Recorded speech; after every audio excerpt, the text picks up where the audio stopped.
هنعمل النهاردة صوص التوفي بقى علشان نحشي بيه احلى دوناتس بقى واحلى معجنات بقى وكمان التورت بقى.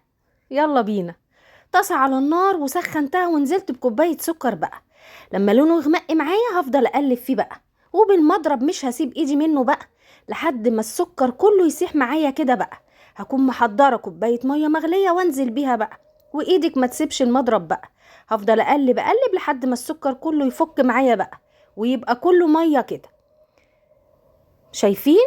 يلا بينا بقى. هكون محضرة 3 معالق من النشا على كوباية لبن باردة واقلبهم كويس بقى، وهنزل بيهم بقى على السكر اللي احنا شايفينه بقى مية ده بقى، ونقلب بقى. هكون محضرة رشة ملح ورشة فانيليا ومكعب زبدة، واقلب بقى على نار هادية بقى لحد ما الصوص يتقل معايا بقى.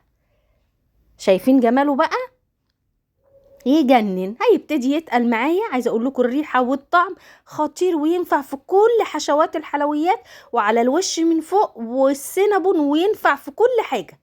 وصلاحيته في التلاجة بقى اسبوع بقى. اعملوه خلوه في التلاجة واعملوا معجنات وحطوا فيها من بره ومن جوه وهيسوا بقى. شايفين قوامه وجماله بقى؟ اعملي لايك بقى. يجنن.